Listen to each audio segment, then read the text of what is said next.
औज़ बिल्लाहि मिनश्शैतानिर्रजीम बिस्मिल्लाहिर्रहमानिर्रहीम। प्यारे दोस्तों, उम्मीद है आप सब खैरियत से होंगे। आज हम आपके लिए एक बहुत अच्छी सबक आमोज़ कहानी लेके आए हैं और उम्मीद है आपको ये पसंद आएगी। एक दफ़ा का जिक्र है कि किसी ज़माने में एक बादशाह ने तोता पाल रखा था। वो तोता बादशाह का बहुत वफ़ादार था और बादशाह से इंसानों की तरह बातें किया करता था। एक दिन बादशाह एक सफ़र पर रवाना हुआ। मलका ने बादशाह की गैर मौजूदगी का फ़ायदा उठाते हुए वज़ीर को अपने कमरे में बुलवाया।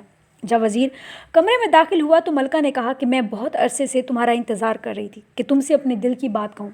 मैं तुम्हें बहुत पसंद करती हूँ और तुमसे शादी करना चाहती हूँ, मगर बादशाह को रास्ते से हटाना तुम्हारा काम है। वज़ीर दिल ही दिल में बड़ा खुश हुआ और कहा कि बादशाह को मैं रास्ते से हटाऊँगा।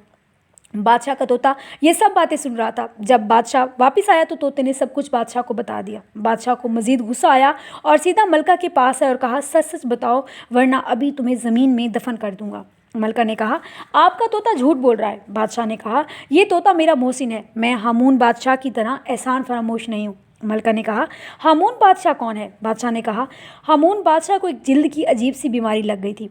पूरी सल्तनत में इसका इलाज कोई ना कर सका। फिर एक हकीम ने अपने इल्म से इसका इलाज किया। बादशाह की जिल्द मुकम्मल तौर पर ठीक हो गई।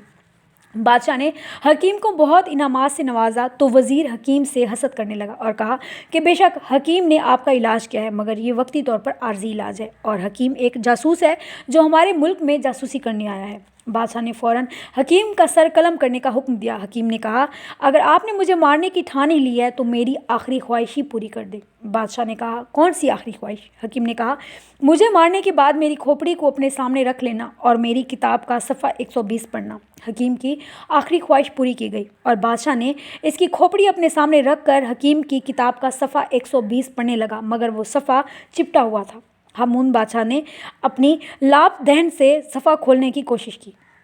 किताब के सफ़े पर लगी जहर ने बादशाह को तकलीफ़ में डाल दिया और वो तड़पने लगा। तो खोपड़ी से आवाज़ आई कि मैं तुम्हारा मोहसिन था और एक मूजी मर्ज से तुमको निजात दी, मगर तुमने मुझे मार डाला। अब यही तुम्हारा इंजाम है। मलका ने जब ये सारी कहानी सुनी तो कहा, ए बादशाह सलामत, मैं ये साबित करूंगी कि आपका ये तोता झूठ बोलता है। ये कहकर मलका ने एक चाल चली।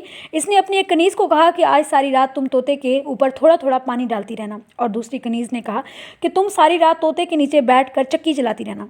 सुबह हुई तो मलका ने कहा, बादशाह सलामत, रात का मौसम कैसा था? बादशाह ने कहा, मौसम बिल्कुल साफ़ था। मलका ने कहा, आप अपने तोते से पूछें कि रात का मौसम कैसा था। बादशाह ने अपने तोते से पूछा, मियाँ मिठू, रात मौसम कैसा था? तोते ने कहा, क्या बताऊँ, सारी रात बारिश होती रही है और बादल गरजते रहे। मलका की चाल कामयाब रही और बादशाह ने अपने तोते को झूठा समझकर मार दिया। कुछ दिन बाद ये बात साबित हो गई कि मलका और वज़ीर का वाकई चक्कर चल रहा था और बादशाह ने उन दोनों को रंगे हाथों पकड़ लिया। बादशाह ने अपने जूते उतारे और अपने ही सर पर मार कर कहा कि अफसोस, मुझ में और हामून बादशाह में कोई फ़र्क ना रहा और मैं भी एहसान फरामोश रहा।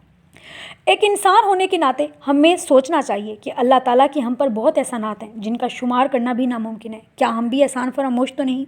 क्या जिस तरह हमको अपने रब की इबादत करनी चाहिए हमने वैसी इबादत की, या इबादत को हमने बोझ समझा?